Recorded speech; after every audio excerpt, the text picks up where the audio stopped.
Hello and welcome to a very special episode of the Northern Power Women podcast. I'm Sam Walker, and on this episode we're going to be dropping in on the superb Northern Power Women celebration event. It was held on the 8th of May at KPMG in Manchester. Thank you to everyone who came. We really hope you enjoyed the great KPMG hospitality, as well as the conversation and the networking too. Now, we had two great discussions on the night about work-life balance and well-being and gender diversity in the workplace, and as you can imagine, they both got really lively. But we started the evening with a welcome from Nicola Quell from KPMG and an address from the founder of Northern Power Women, our very own Simone Roche, MBE.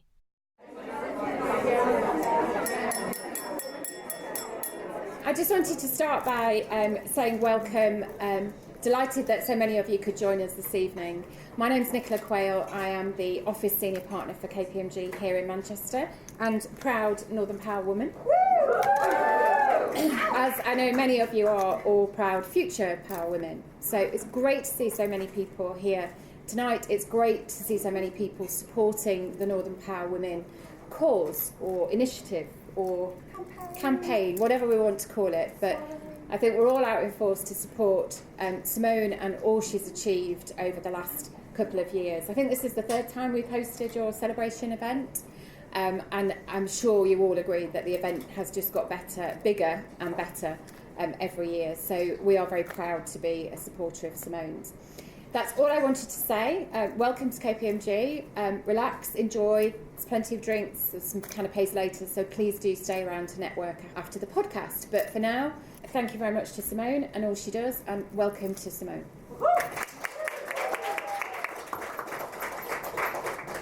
Welcome to all of you, and thank you first and foremost. Can you hear me at the back? I hate that question. Should I stand up here then? Because I am short, aren't I? If you want to. Just saying. Is that better? Yeah. Sarah, can you see me at the back? Now I'm a bit worried. Sarah's due a baby. What? You're due to go on maternity next week? Okay. Nicola, we've done a risk assessment, it's all good. My name's Simone, I'm the founder of Northern Power Women, and you are all really welcome to tonight's third Northern Power Women celebration event. I'm so grateful for the ongoing support that we have from the KPMG Massive. Not only do you support with this great gathering, and the great thing I love about this gathering is that you can change sectors, you can change jobs, you can, in fact we did get one of our futurists, I think this year, notified us that they couldn't attend because they'd moved to Australia. I thought that was a bit extreme, but the great thing is that she will still be a Northern Power woman. It doesn't matter, you can change and move on, but you're always part of this gang, of this campaign, and you are all very welcome. It was also the second anniversary since we launched our podcast. So later on, in about the next 10-15 minutes, we're going to be having two podcast chats. So we've got 4 of our fantastic alumni who are going to have some conversations which will go onto the Northern Power Women podcast channel, which will be episode 25 or 26 or something like that. We reached the best part of 20,000 subscribers globally, and it does go globally, which just shows you the reach that we have across Northern Power Women. And we always talk about different things. We don't always talk about gender. We talked, I think at the very first one, Marion, you were on that. I think we talked about, I think the opening question was, should we just not get over the fact that the Northern Powerhouse is just a suburb of London? That did not go down well. Not at all. But we always think about Northern Power Women about starting conversations. And I know there's many of you here this evening that don't know each other or maybe didn't come to the awards or haven't been in this environment before, but you are all welcome. Please talk to strangers. On the whole, would you say? Include myself in that. We're a friendly bunch, and we're here to support, we're here to help, we're here to collaborate, we're here to make mischief. So make the most of the community, because everybody wants to help and support, and that's why we created this environment. So whether you're in the power list, whether you're a winner, whether you're commended, featured, it doesn't matter. Just start those conversations, because you never know what mischief may come from it. In fact, I've just heard some. Kristen, where are you? Just proudly come in on our future list this year and just told me that just been shortlisted for 2 European awards, Mechanical Engineer of the Year. Is that right? I got it nearly right. Yeah, so we all wish, we've all got our fingers crossed, and we all wish. But that's what we want to celebrate. And at the awards back in March, we launched a campaign called We Can. And what we wanted to do 4 years into Northern Power Women, we know we have a reach of, I know I should be going through slides and stuff like that. There we go. But we've reached millions. 55,000, we trended #1 in 10 cities at the awards. And across some 23 million impressions or something. Yeah. Something, I believe that's fancy. Sandy Lindsay, you'll tell me that's fancy in social term, won't you?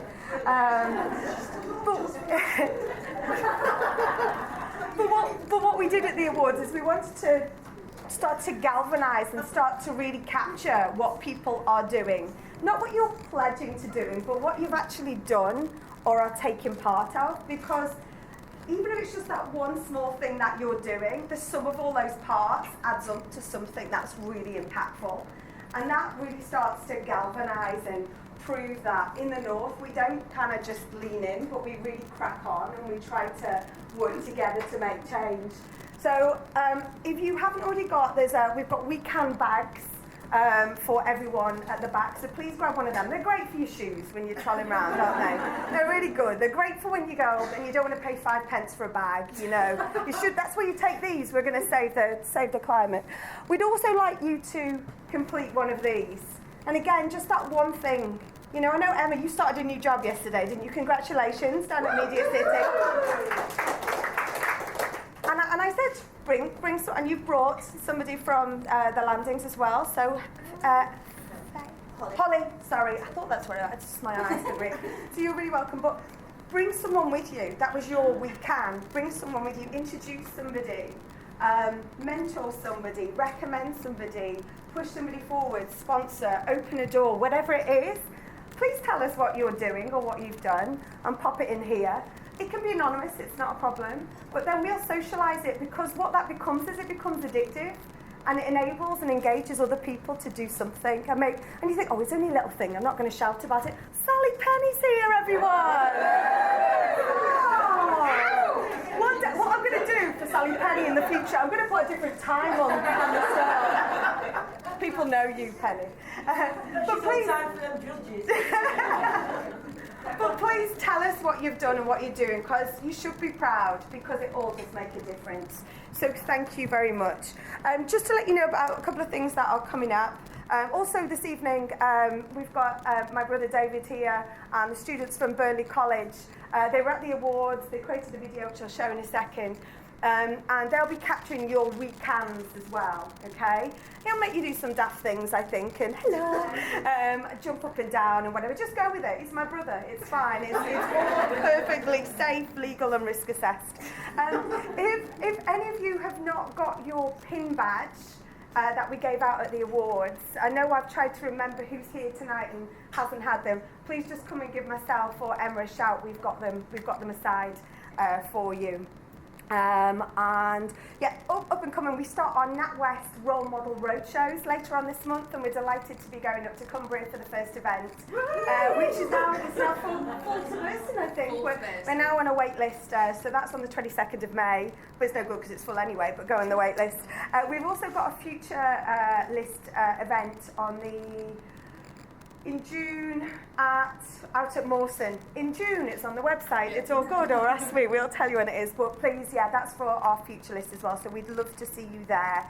Sam Walker, who hosts and presents our podcast, has moved to Arizona. There's nothing to do with us, was there? There's nothing that we do.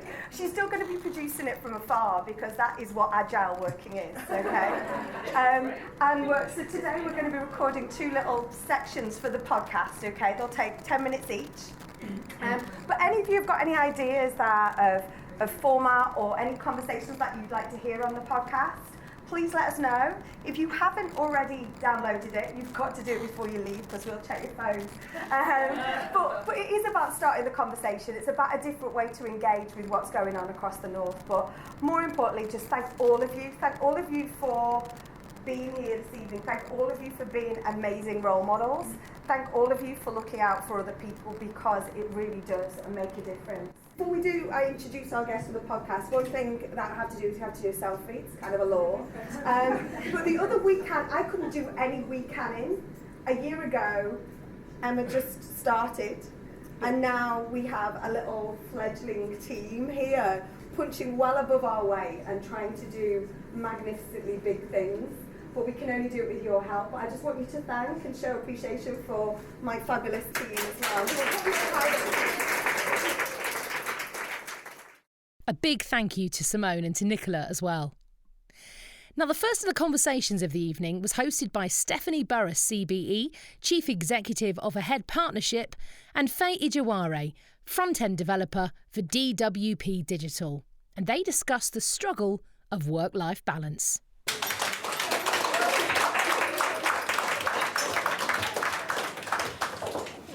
All right, good evening everybody, and hello Faye, we've just met today.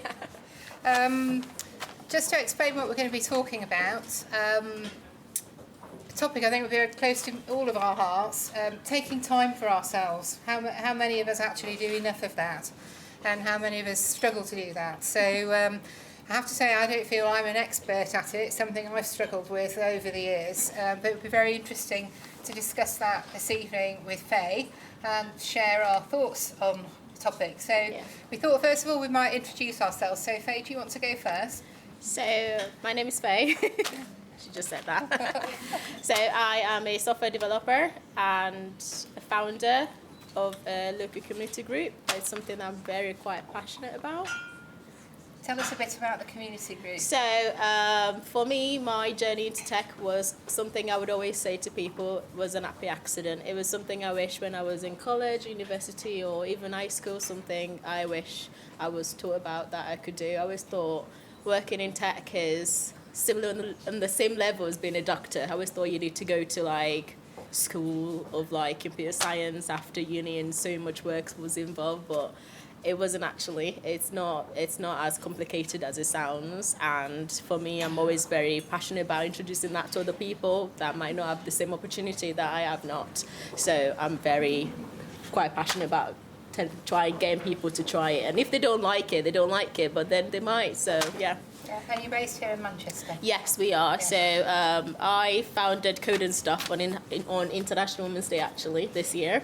It was something that it's been 6 months in planning, and it's a weekly meetup. So we meet every Thursday here in Manchester at Jaguar Land Rover, which is just not like 3 minutes walk away. So if anyone wants to come give it a go, come join us. So yeah. Great. And just to introduce myself, so I'm Steph Burrows. I've come over from Leeds, so I run a social enterprise that's based there. I founded that 16 years ago, and we work with employers from all sorts of different sectors and link them into projects with young people to help inspire them about the future, show them what sorts of job opportunities there are, what sorts of skills they'll need, help them make choices that are aligned to where jobs are going to be. We're doing a lot of work around tech, so it'd be really interesting to pick up with Faye afterwards and talk about that. Definitely. I wasn't always in this, so my background's law, so I was a commercial lawyer. I started off in the city here down in London, and I moved up to Leeds in 1996 when there was an explosion in sort of professional financial services in big regional cities. I became a partner in a big international law firm. I jacked all of that in to start Ahead Partnership, which is the organisation I now run. So we're going to talk about this quite sort of knotty issue about taking time for ourselves, and this is in the context of quite a lot of reports that we see constantly coming out from government in the press about how productivity in this country, and particularly when you look at the north compared to places like London, is really poor and compared to European countries. Yet we're working far more hours than our European counterparts. So how can that be? And are we just ending up as sort of hamsters on a wheel? Why is this a sort of particular trait of our British working life, that we're working more and more and more and not necessarily achieving anymore? So really the first question is what can organisations do, I think, to encourage and help their employees to focus as much time on themselves as they do on their work? I think for me, this is something that I do very regularly. I always make sure I take time for myself. I think when it comes to working officially, they don't always make it like you have to do it. And I think that's the one thing. They don't promote it as much as, oh, you have to come to work on time, you have to do so much other things. And it's something that's really important, because when you're not happy in your job and your stress is going to reflect on the kind of quality of your work. And I think employees or companies really need to actually take into consideration that people have so much going on in their like personal life, but at the same time we also spend a lot of our time in work, and it's making sure people are working in a really comfortable environment as well, having a space even in work that people can go to just to like chill. I always find that's very important to me anywhere I go. It's something that it's always on my list of pros and cons when I'm considering working for a company. If they have a space that people can actually go to just even to have their lunch, it's very important. If you're going to be spending, I know a lot of people say we only work for like 8 hours a day, but that is a lot. That is a long time to be somewhere. And if you're going to be spending literally, I know some people that have been with the company for 16 years, which is a lot. 16 years is a long time. If you're going to be spending a lot of your time there, it needs to also be a safe place and somewhere where you can actually relax and do stuff. And I think in terms of having a work-life balance as well is really important. And I think for me, it's saying it's okay to take a break. A lot of companies don't want you to always take a break. They will say, oh, we have to see how the schedule feels. And I think it's also important for staff to be able to, like, you know what, I've been working out of how many days in a year? 365 days in a year. You get 20 or 25. That is not really a lot when you consider stuff, and especially for people that might have families as well. It's not that much, and it's making it okay. That's okay. You know what? Take time for yourself and come back refreshed and ready to go. It's important, as well as just making sure you're meeting like goals that been set as part of like training and development. So, and I think it's just that message is just quite as important as well. And I've worked for companies where they have perks, like in things like yoga and stuff like that, but it's not always convenient for other people.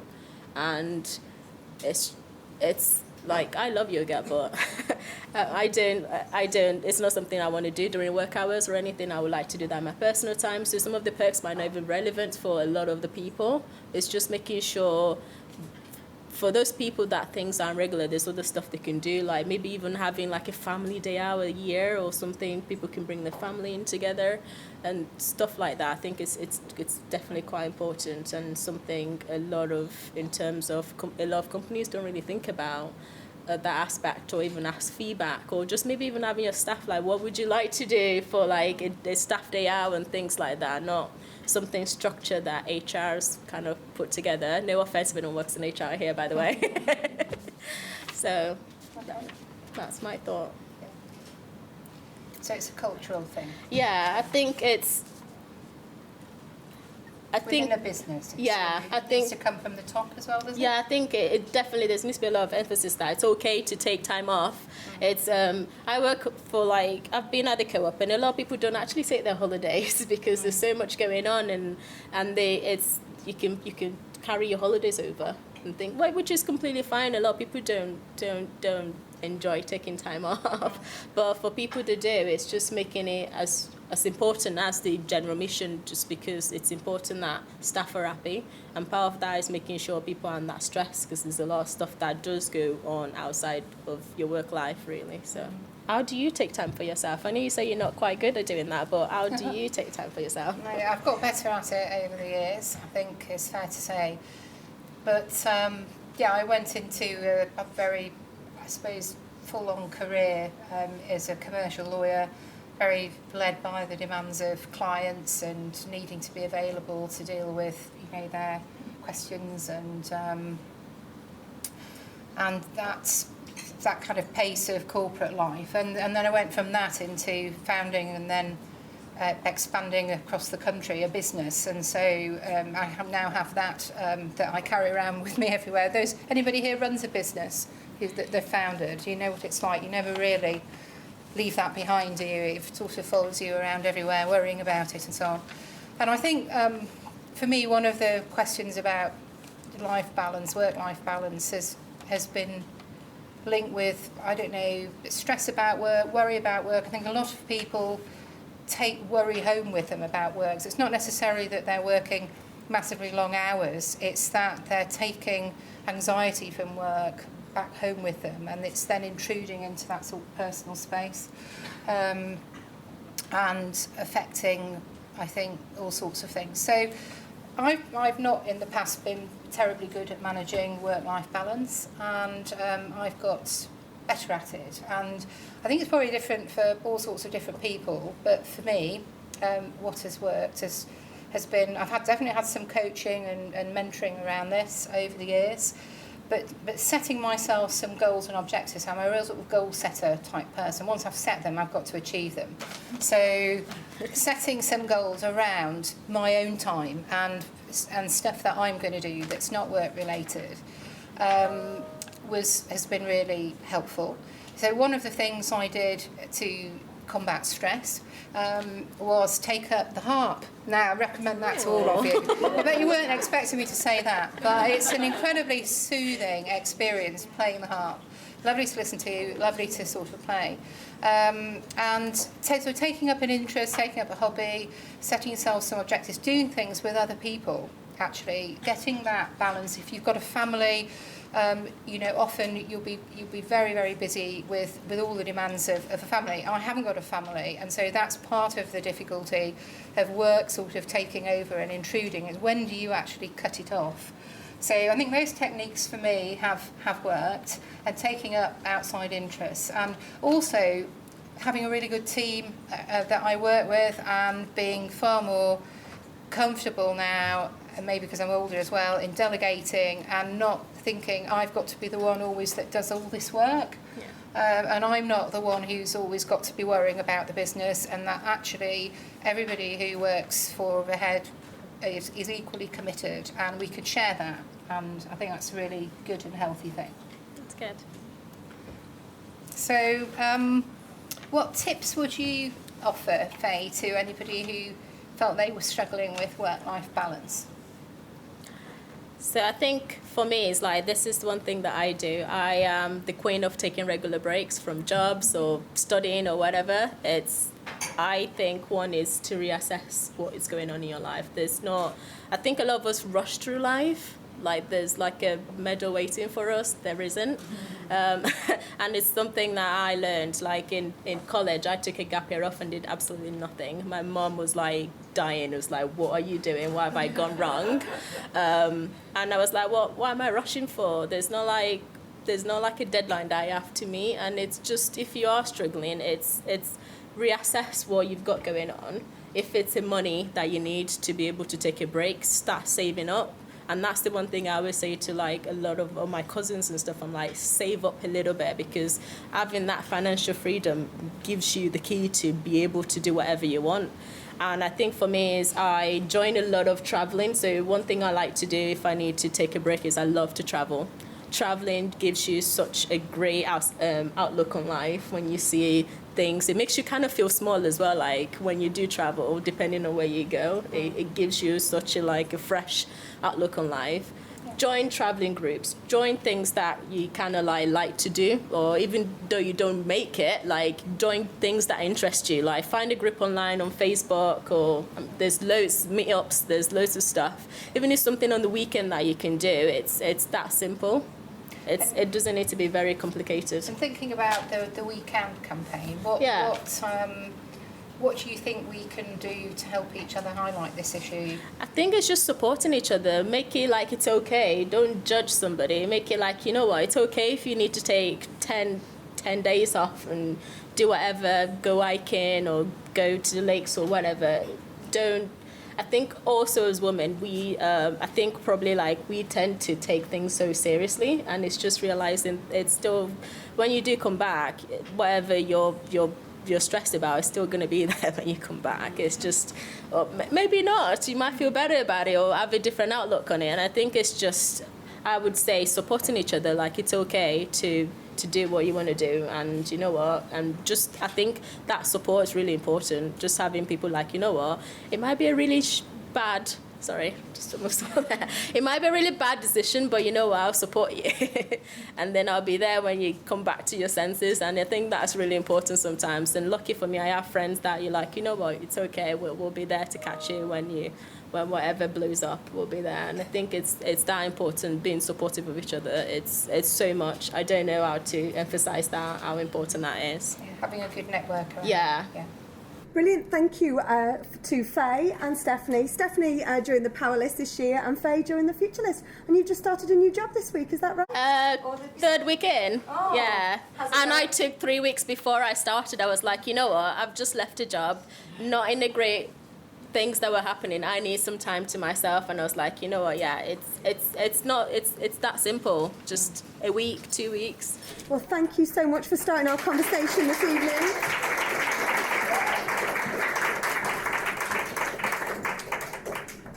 And for our second conversation, which I am without doubt is going to be lively, because we're going to be talking about, do organisations care about, are scared about gender? This is going to be fun, isn't it? So please welcome to the stage new Transformational Leader winner this year, Adrienne Kelby, Future List and Commended Agent of Change, Stacey Copeland, and these two are a bit shy, so you might have to kind of huddle in, but we'll see how it goes.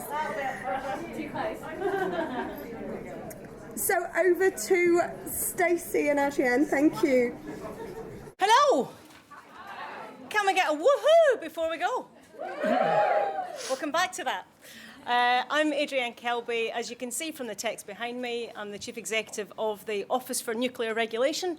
Yes, that is nuclear health and safety, and it's much more interesting than most of you think it is. And I'm also a patron for Women in Nuclear across the UK, which is a charity which seeks to promote women in an industry which is about 80% male.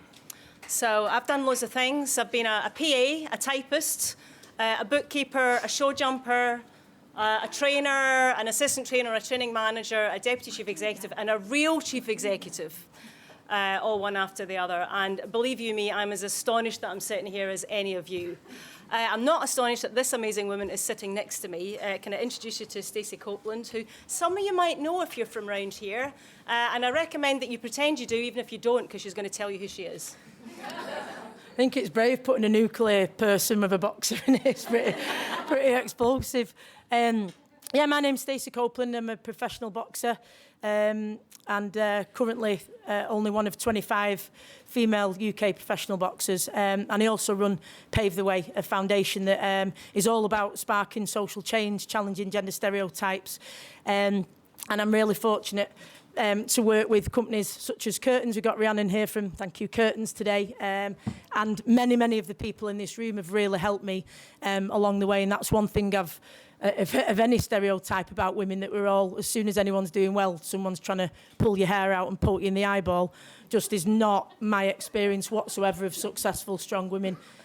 We're actually pretty phenomenal at supporting each other, helping each other, giving each other a leg up. That's certainly been my experience, and certainly as with loads of the women in this room. So thank you to everyone who's been part of that, and I hope loads of you get that opportunity today to because with all these like-minded people and all this, energy and enthusiasm, you've got to make the most of it. So, meet as many people as you can today, because it's Northern Power Women is just a magical thing for that. It's great. And on that topic, I find it difficult to believe, but there are still some reports that suggest that individuals don't believe the UK has a gender problem.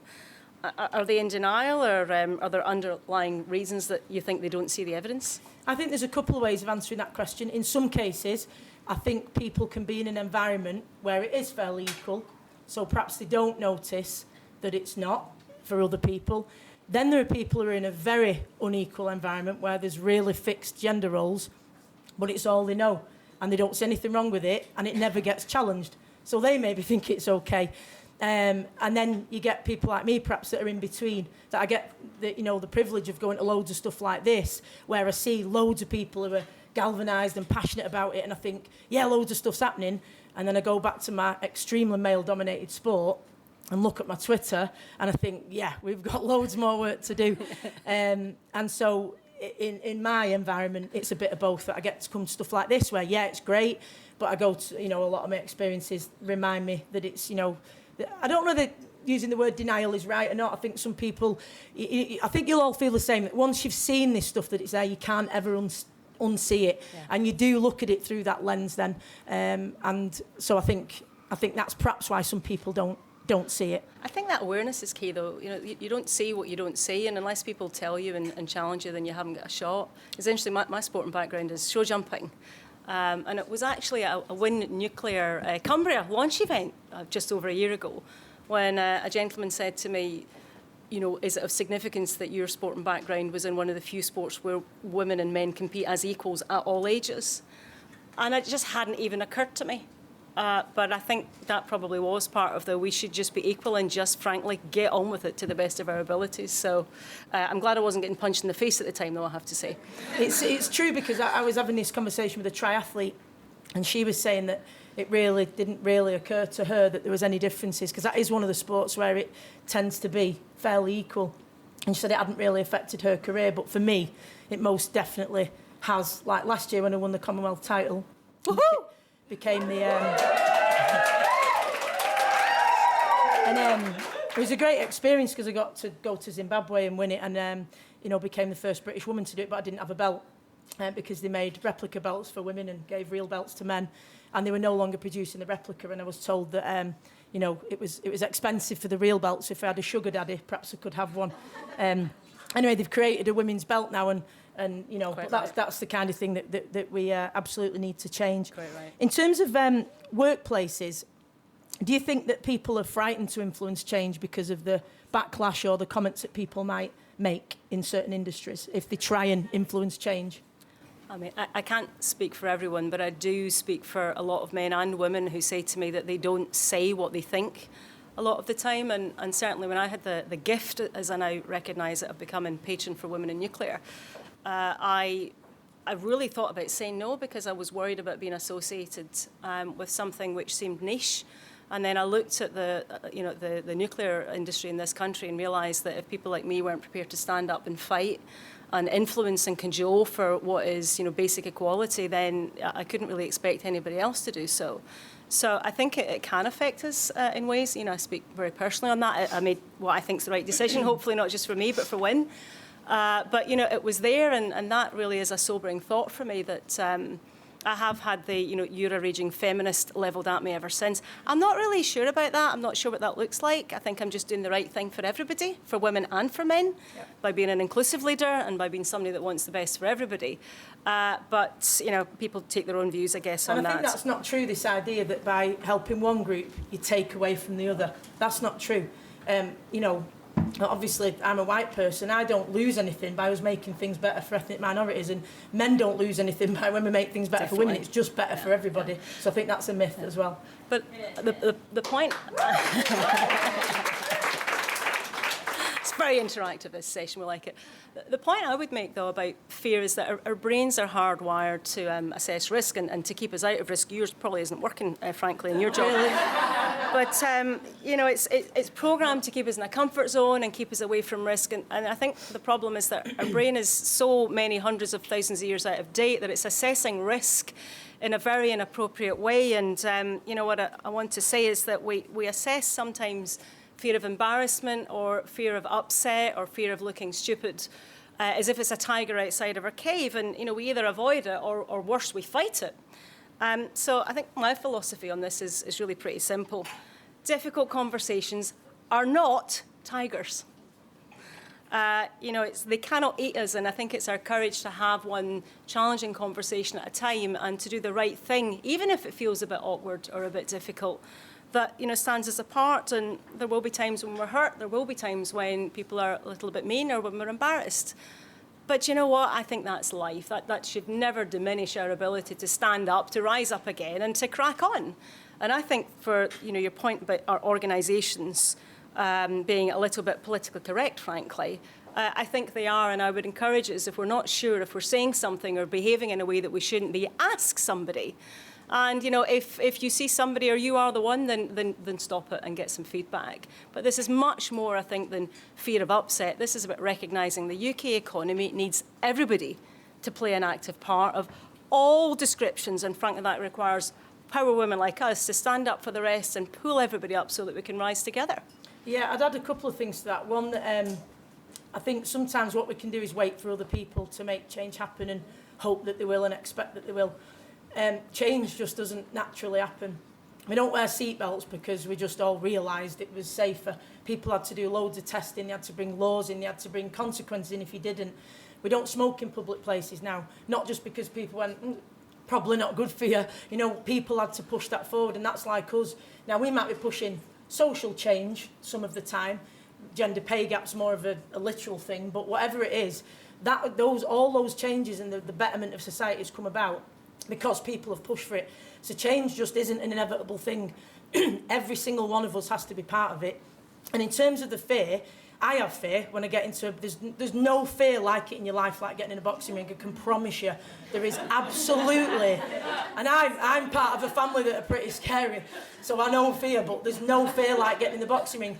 But I also know that there are times when you want something that badly with every fibre of your being that it's enough to overcome any fear. Yeah. And there's a lot of women here who feel like it might be those interviews you've gone for, those promotions, people who've rowed across the Pacific, who've done the marathon, disabs, done incredible things, overcome mental health issues, whatever it is, whatever their own mountain is or whatever that they've had to climb. For me, every time I get in the ring, it's frightening. Every time I speak out on these subjects, it can be frightening.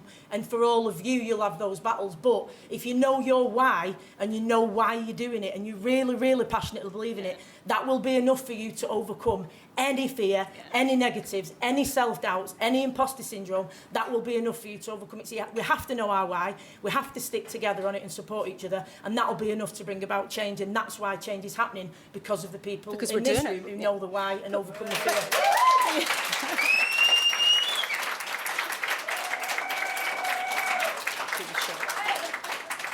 Do you think organisations know what to do, though? I mean, how do they know how to fix an inequity? I think it's different for every industry. Women weren't allowed to play any instrument other than the ladylike violin in orchestras. The Vienna Philharmonic Orchestra didn't allow women until 1997. At first, they started having auditions behind a screen to level things out. And they realised that men were still being picked through these auditions in large numbers. And they realised it was because of footwear, that they could tell the women who had women's footwear on. Story, so then they removed footwear, and then suddenly it evened out. So you might have to have subtle ways to approach unconscious bias. The suffragettes had to go about it in a different way. They had to fight tooth and nail. So I can only really talk with any understanding about sport, because that's the industry I'm in. It should just be, when we're at the Olympics, we talk about men's javelin, women's javelin, men's long jump. We should do that with mainstream sports. We should say, tonight we're covering the men's England football team. Even that suggestion tells us there's an alternative, like a really good women's team. Also, particularly with the BBC, I think because 52% of the licence payers happen to be women, it just should be automatic that 50% of the coverage is women's sport. Simple as that from now on. Yeah, exactly.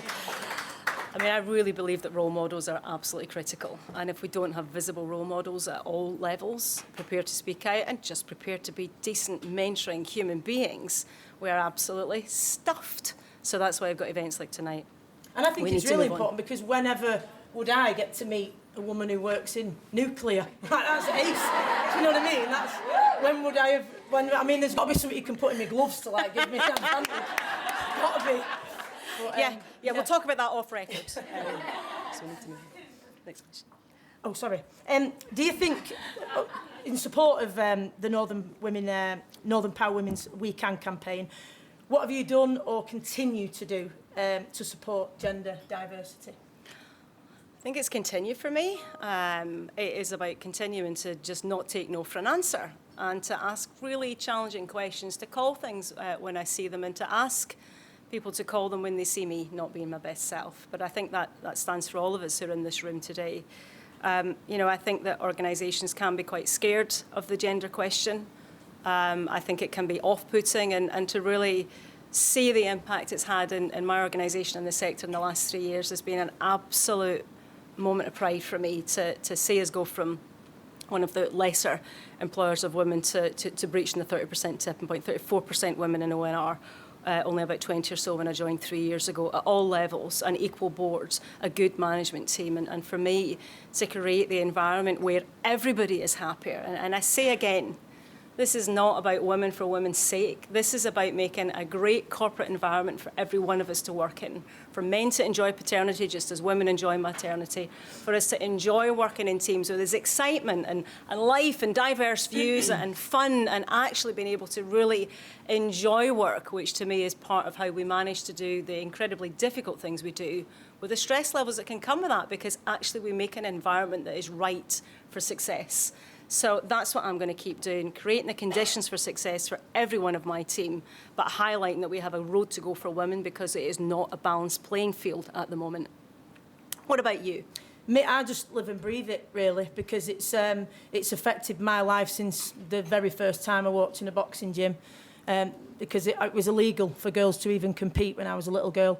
I didn't get to go to the Olympics because they didn't have equal weight categories. I didn't get to go to the Commonwealth Games because they didn't have equal weight categories. I couldn't play for the school team. I had to have my hair cut short and pretend to be a boy to play on the school team when I was a little girl. And then I even get to now. And I think the most important thing for me is two things, really. I want to be the role model that I didn't have as a little girl. I'm deeply, deeply passionate about being that role model that wasn't there for me, for boys and girls, but predominantly for little girls who were like I was. And I was made to feel ashamed of who I was and feel like there was something wrong with me for all that time. There is some stuff wrong with me, but not the fact. Let's not talk about that here. Yeah. And I also want to be able to go back to that little girl that I was and say, do you know what? You're going to get called shim, she-male. People are going to make, assumptions about your sexuality, about your femininity, about this, about that. You're going to be told, you can't go on the school team, you can't go to the Olympics, you can't go to the Commonwealths. You'll even achieve your dreams and make history, win a Commonwealth title, and you won't get a belt. And that pivotal, most amazing moment won't be the same. And all of that is only because of your gender. I can't rest until I know I've done everything possible to go back to that little girl I was and say, I've done everything I can to make this different for the next generation and brought as many people along with me as I can. What an amazing point to finish on. I absolutely love that. We can make it better. So good job. Pleasure. Cheers.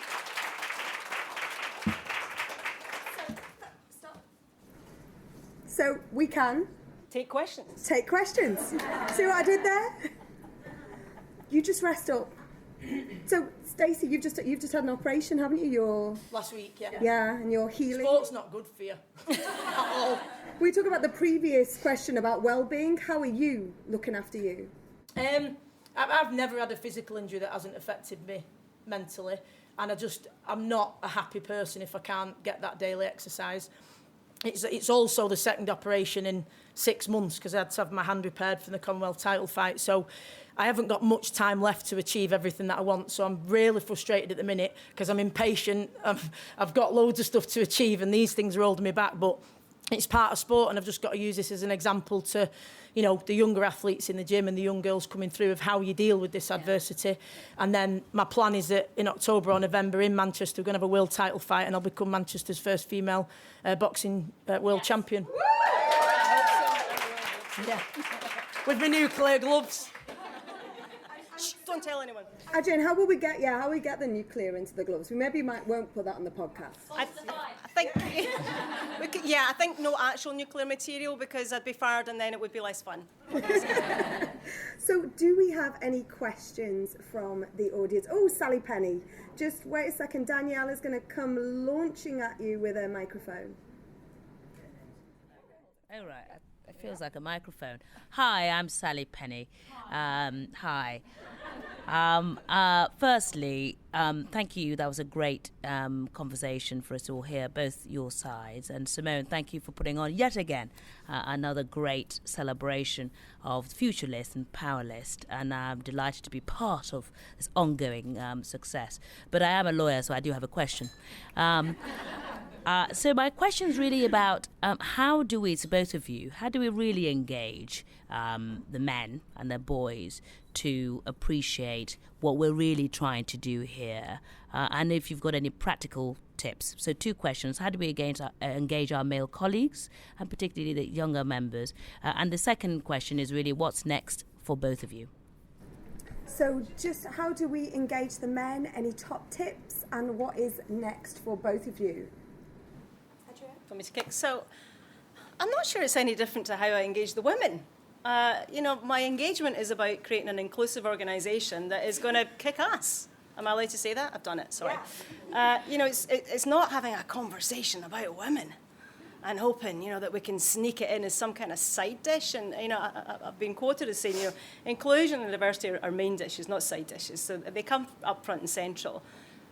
I know that not everybody feels the same, but with my leadership style, it's just kind of difficult to go around me with things that are important. You maybe even have a sense of that tonight. So, from staff survey issues right back when I joined in January 16, with to be honest, survey results that I went home and cried about. I'd never seen such sad results, off the chart high in some things and really awful in others around leadership. I'd never seen scores that had just a single figure in around leadership. I thought there was a typo. I wish there was a typo. And, what I can say is that by putting inclusion at the heart of the way we run the organisation, at the heart of how we think about the organisation, we've seen our leadership scores go from, the bottom of the bottom quartile to well into the top quartile, and in some cases into the top decile in 3 years. So the practical tips is don't make it a thing over here. Make it a thing right there in people's faces and make it something for everybody, so the conversation is about inclusivity for the whole teams. I think getting role models, we've covered that. You have to have people who are prepared to speak out. And the one thing I've done, which is perhaps a little bit different in ONR, is try and have much more one-to-one conversations with people around the organisation. That alarmed people a bit at first, with the chief exec arriving on the floor saying, "Have you got a minute?" But I think if you don't create bonds with people, they don't then have the confidence to call things that have been around rotting carcasses of issues for decades. So for me, I think giving people a personal confidence in leadership as well as the organisation structure. All of you can look up the internet, you can all Google everything you like, there's packs out there, there's advice, there's guidance, there's stuff about how to fix your recruitment, how to fix your social media, how to use imagery that is positive. There isn't a pack that's going to tell you how to be a really genuine, authentic, decent human being. And that is the thing that's going to tip us over the edge. It's not about process, it's about mindset and attitude. Don't bloody take no for an answer.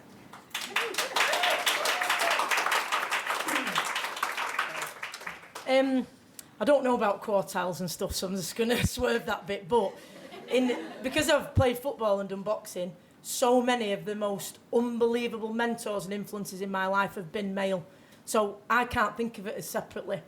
I only went in the boxing gym because my dad was a boxer, my granddad ran the gym.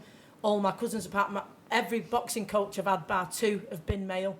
Every football coach I had bar 1 were male. And they have been some of the best teammates, supporters, coaches and influencers that I could ever wish to have. So I don't see it separately. And I also get a lot of women who, like the one on the radio the other week who said, "I'm all for women doing what they want." That's the end of the sentence. And then said, "But why do you want to be a man?" And actually thought I might be doing everything that I'm doing to be another gender. And, the fact that we still think like that, and that I wouldn't just want to be an extraordinary, amazing world champion woman in my own right, that I just want to be an average bloke is odd to me. Because I think, like that saying, women who you seek to be a male lack ambition. If that's all you want to, I don't know. But I've had loads of incredible influences who are men, so I can't think of it separately. And I think, almost like what you're saying, we just need to deal with it in the same way and just be, really, realise that it's just better for everybody if everybody can rise up together, like that thing about, all ships rise on the tide or whatever. I really believe that. I think it's true. Yeah. And one more question, but we're not with 4 parts though, Sally, to say. Any? Yes, Sally. Oh, Faye. Just wait for Faye. Just wait for Danielle to come. Thank you. Why nuclear regulation? It's really cool. Well, as you've gathered from the short outline, I dropped out of, well, you won't know I dropped out of college because it was dull. And I got a job in Carlisle when I was 17 and off I went, and I haven't had a day out of work. I'm the opposite to you. I don't actually like time off unless it's holidays. I've never had a day out of work, out of a job ever, never a day off sick. But I landed here through a completely random intersection of amazing people, of amazing opportunities. I work bloody hard, and I've had a lot of humble pie along the way because I wasn't, I've still got a lot to do, but I was even worse 20 years ago.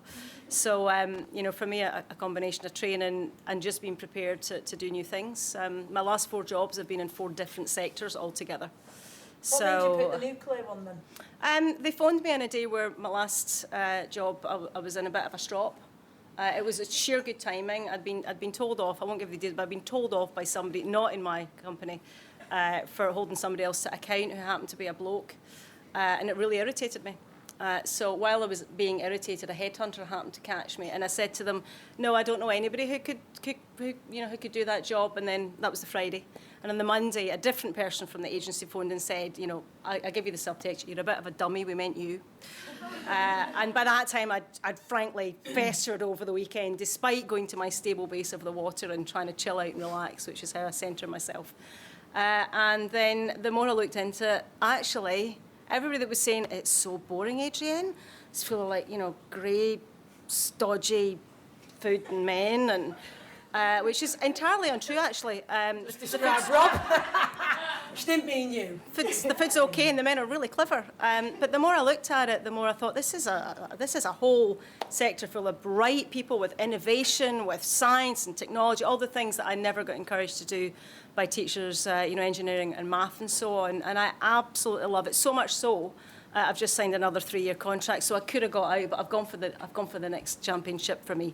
So 3 more years. Oh no, I'm just curious. Just wondered. I'm interested why people do certain things. Because that's where we have a thing called an Inspiring Women's Day every year that we did with Pave the Way and Curtains this year, the engineering company. And we had loads of women who came who work in traditionally male-dominated industries, and there were so many jobs that the young girls, they were like high school students, had no idea even existed. And we even had a pilot one year, female pilot, who said that one day when when they do that thing when you get on the plane and they say, "Hi everyone, we're going to be," well, they don't want to go, "Hello, we'll be flying at," they sound more like Sally than me, but when they go, "We're flying at such an altitude," and and they have northern women on the flights too, People got off the plane because she was a female pilot, and people just point blank refused to be flown by a female pilot. And she was saying that's some of the things that she's had to deal with. So rather than pretend that unconscious bias isn't there, we might as well accept it is and think, what can we do about it? But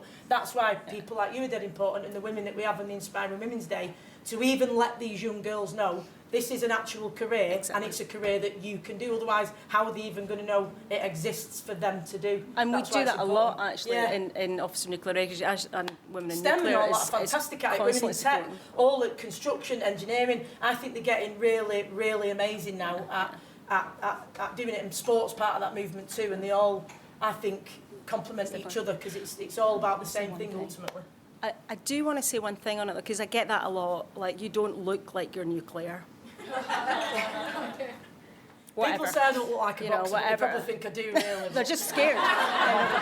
But when You're not a model. And we're all role models, Stacey. We're all role models. Yeah, There's a best model. We roll on the front of It's kind of model we're going to. The Swiss roll at the minute. But the point for me, when I went to ONR, I was an unusual choice, and a lot of folk, I think, thought it was a bold choice. Because my background isn't in nuclear, it's not in science or math or all that really clever stuff that people do, but my background is definitely in people, and it's definitely in leadership, and my years as a trainer have been the most useful I've done in any job I've had since, and I'm blessed to have had those opportunities. But what I can say is that I think even most of the doubters in the early days can speak to the results that we've had, which is an improved morale, an improved productivity, and a happier organisation that gets more stuff done. And that's what I think we all stand on. It isn't us talking about stuff, it's us just showing what we're capable of through our teams. So I hope that helps. Is that like we can, Adrienne? We can do it! We have done it, we will do it, and we can keep doing it. So thank you both for being part of this amazing conversation. Thank you for sparking the debate. A round of applause for both of our conversations.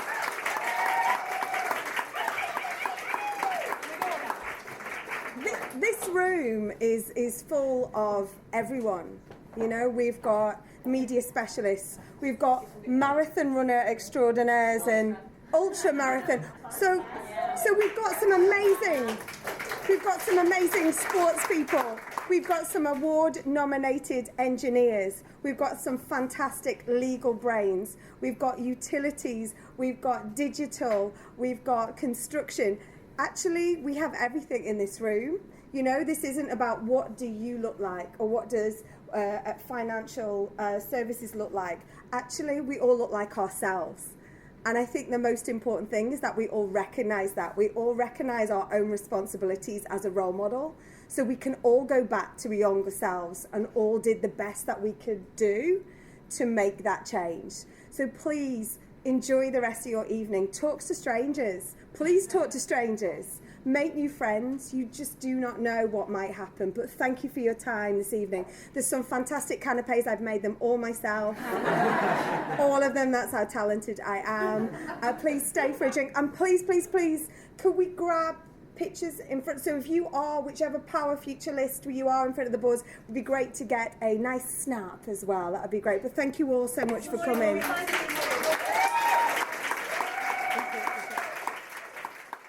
Simone Roche, the founder of Northern Power Women, finishing off the discussion there. A big thank you again to Stacey Copeland, professional boxer and founder of Pave the Way. Adrienne Kelby, the CEO for the Office of Nuclear Regulation. Stephanie Burris, CBE, Chief Exec of Ahead Partnership. And Faye Ijiware, front-end developer for DWP Digital. Now, before we ride off into the sunset, just one more thing to bring you from this brilliant night of celebration, as we asked a number of people who came along to name one woman who had inspired them.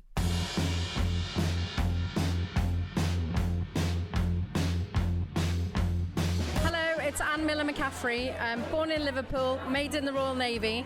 I want to give my big shout out to Maggie O'Carroll of the women's organisation in Liverpool. Because she has such vision and such determination to get things done. Hats off to her. Every time I see her, she inspires me, and I just wish her all the best and hope that she has lots more success in the future. Hello, my name is Sarah Williams and I am from Tough Girl Challenges, and I'm the host of the Tough Girl podcast, which is all about motivating and inspiring women and girls to be fit and active, to travel and explore and to take on big adventures and to step outside their comfort zone. Oh, there's so many women I want to give shout outs to because I interview such incredible women, but amazing women from the Northwest. I'm going to start with Natalia Cohen, who is a great friend of mine, but she's also a member of the Coxless Four. She was one of the 4 women who rowed across the Pacific Ocean. There's also a documentary on Netflix, which is well worth watching, and it's called Losing Sight of Shore. It is an incredible testament to women working together as a team, overcoming big challenges, overcoming fears, and going out there and achieving their dreams. Hi, I'm Jo Sheeran. I'm from KPMG. And I'd like to give a big shout out to Laura Smart, who's one of my fellow directors here at KPMG. She's just the kind of person that if you're having a bad day, she's there for you to, have a chat with and give you advice. And she's just brilliant. So well done, Laura. Thank you. So I'm Lucy Dowley. I work for United Utilities. My shout out tonight goes to Adrienne Kelby, who was absolutely fantastic representing women leaders in STEM industries. She could have not said it more perfect about being authentic and an authentic leader, and it's not about the stereotypes. It's not about doing gender equality for the sake of being politically correct. It just makes damn good business sense.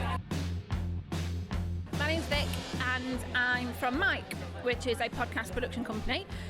The women that I'd like to nominate as brilliant are everyone here, who, as women, we've all got our different challenges, barriers, whether that be motherhood or gender pay gaps or not having a voice. So yeah, everyone here is awesome. I'm Nikki Barraclough from Prevent Breast Cancer. Lorraine Clinton for supporting so many women working tirelessly in the Northwest and introducing us to each other. My name's Valerie Allen. I'm a commercial director at General Welding Supplies, and we supply engineering equipment to industry. And I'd like to give a shout out to my friend Kate Barrett from Thoroughbred Management. She is an independent financial director. She goes into companies and troubleshoots and sorts the organisation out. But interestingly, she also raises greyhounds. And when she retires them, she takes them home, and she's currently got 8 at home. She does lots for charity, and she's an amazing person. Hi, I'm Rachel Beatty and I'm the co-founder of Caro. And my shout out is Annie Mabako from the Hero Works Institute. She's just been, ever since we met, she's just been an amazing support. She's just been amazing, so thank you. Hi, I'm Laura, I'm co-founder of Caro. And my shout out is to Heather Waters, been there from the start. We love her. So I'm Holly Wood and I'm a blogger and founder of We Blog North, and I'm from here in Manchester. And I'd love to shout out fellow mum boss and just total extraordinaire, Catherine Astor Lebet, and she's the founder of the Girl Tribe Gang, and she's based over in Leeds. So I'm Leslie McPherson, I'm Director of Communications at the Co-op Bank. And I'd like to give a shout out for 2 women actually at the bank. One is Heather Lauder, who was part of the Power List back in 2016. She's been someone who's really shaped the bank and our interaction with customers, and has been a real mentor for many women around the bank as well. One of whom is Natalie Houseby, who's in my team at the bank. She's one to watch in the future. She's from Manchester. She's an excellent communicator, great stakeholder engagement, and is a real star of the future. Hi, I'm Michelle, and this is Stacey. Hello. We just want to give a shout out to all the women of the North, to be honest with you, because as Stacey said, I think all the Northern Power women deserve a shout out, and that's not just the ones that are successful in business, but the Northern Power women who are raising the next generation as well. So, you know, all the Northern Power women that are mums that maybe don't get that recognition in the workplace, but are doing incredible things in our community. By, you know, everyone really, teachers, NHS staff, emergency services, all the people who we don't always credit and don't get to come to this stuff maybe, but who are really the embodiment of Northern Power women and the solid foundation of the North. So big shout out to all the mums, nurses, everybody who does a fantastic job in the North. and a shout out to opportunities like this, because as a new businesswoman, which is apparently what I am now, it's a great experience and great exposure for me. So I want to give a massive one to Simone and Rob and the team, and all from Stacey's nana, Michelle. Michelle's my new nana. Hi, I'm Joanna Barnard and I'm from Virgin Money. I'd like to shout out Emily Cox. She's truly amazing and inspirational and led all of the work on the Women in Finance Charter. Great work, Emily. Okay, my name is Kusum. I'm senior engineer at WSP. In my other time, I manage WSP Foundation and STEM-based activities. I would like to give shout out to Najwa Jawahar because she has won 15 awards nationwide, and she's truly inspirational to come up at the front and present her work and create a brand for herself. She, on social media itself as well, she has a very active Instagram and LinkedIn profiles as well, where she inspires you to do something better, to challenge or push boundaries. Hi, I'm Annie from the Hero Works Institute, and I'd like to shout out the CEO of my organisation, Natalie Jameson. She's such an amazing, awesome person, full of energy, and has come out with an absolutely brilliant idea, and together we're going to take over the world with it. Hi, I'm Anya from PwC, and I would like to shout out a former boss of mine called Kate. We worked together in Paris, and she was an incredibly inspirational female founder, taught me so much, and we've stayed in touch in the years since. I'm Debbie Francis from Direct Rail Services. I need to give a shout out to Stacey Copeland, who is truly one of the most down-to-earth, practical but engaging people I have ever heard talk about the subject of equality in any industry whatsoever. She's amazing and everybody needs to listen to her. A brilliant roll call of inspiring, trailblazing women there. Maybe you even heard your name. Well, thank you so much for listening. The next full episode of the Northern Power Women podcast, episode 24, will be with you on Monday, June the 3rd. And until then, I'm Sam Walker, and this is a What Goes On media production for Northern Power Women.